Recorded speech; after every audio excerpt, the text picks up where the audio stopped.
Step 5. The chain of custody. The backbone of the case every time that sealed bag changes hands, from the scene technician to the transport officer, from the transport officer to the laboratory reception desk, from the reception desk to the analyst desk. That journey must be signed for and logged. This continuous record is called the chain of custody, and this can be considered the most important non-scientific element in the entire forensic process. The science can be perfect, the DNA match results can be 1 in 10 billion.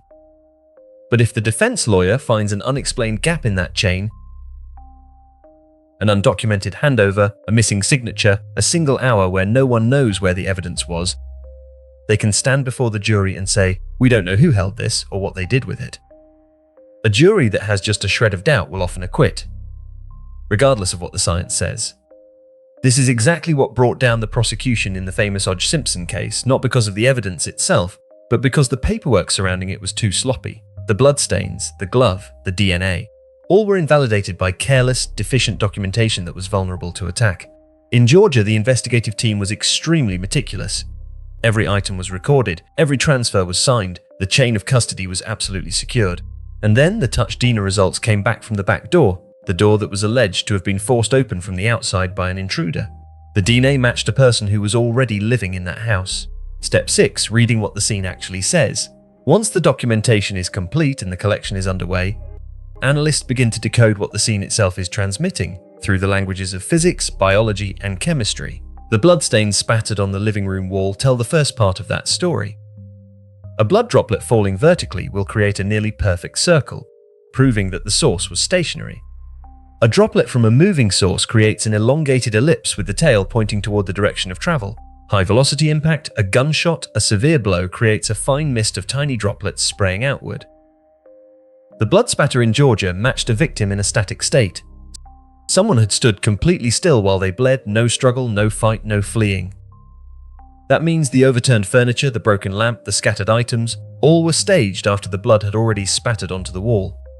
A fake crime scene was erected around a deceased person. The footprints near the back door confirmed that. True panic always leaves a distinct physical characteristic. Body weight denses heavily forward, uneven pressure distribution, lengthened stride. That is the biomechanics of a body moving rapidly under extreme stress. These footprints had none of that. The pressure was very even. The steps were slow and calculated. Those were the footprints of someone who thought they were being very careful, someone who had no idea that the floor surface was reading their every step. Step 7. The branch of science no one expects. While the team processes the tangible evidence, a forensic entomologist is doing a job in the corner of the house that most people would overlook, collecting insects from the bodies. Within mere minutes after death, blowflies are attracted by chemical signals from the initial decomposition process. They lay eggs according to a predictable biological timetable governed by temperature, because each species develops at a known precise rate. The larvae, maggots, on the body act as a biological clock, a clock that begins running at the exact moment the victim draws their last breath. By identifying the species, measuring larval growth, and cross-referencing with local temperature data, the entomologist can calculate the time of death with astonishing precision, sometimes within a window of just a few hours, even when the incident occurred many days prior. In Georgia, the entomological evidence established a time of death timeframe completely contradictory to the timeline someone had spent a lot of effort to construct. The net was tightening, but one piece was still missing. Step 8. Laboratories operating independently and in parallel. Evidence from a crime scene does not pour into a single laboratory. It is sent to multiple places simultaneously, each operating independently. It is sent to the biology unit.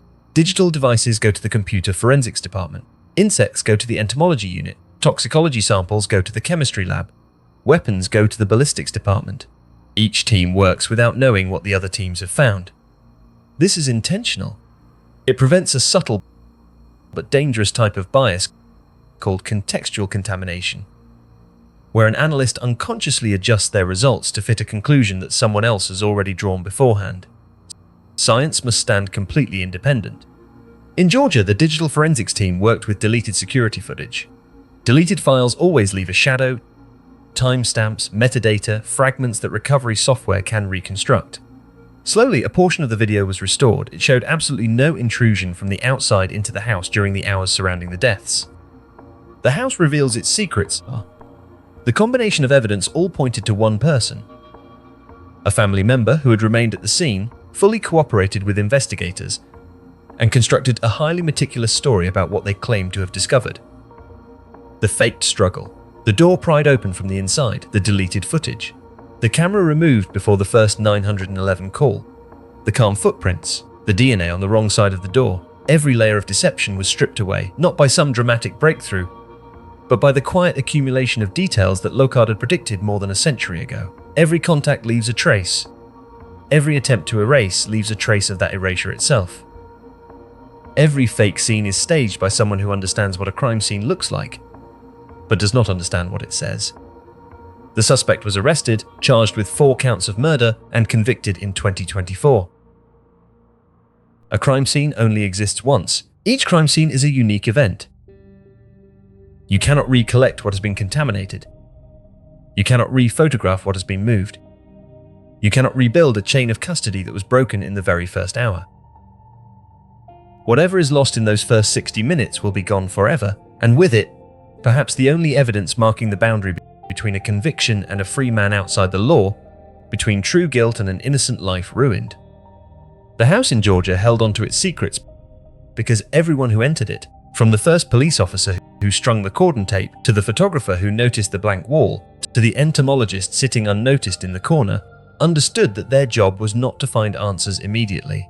Their job was to give every trace of evidence a chance to speak. The truth does not always shout itself out. Sometimes it hides in the pressure of a careful footprint, in the life cycle of a blowfly, in the shadow of a deleted file, or in the faint mark on the wall where a camera once sat. It patiently waits for someone competent enough to listen.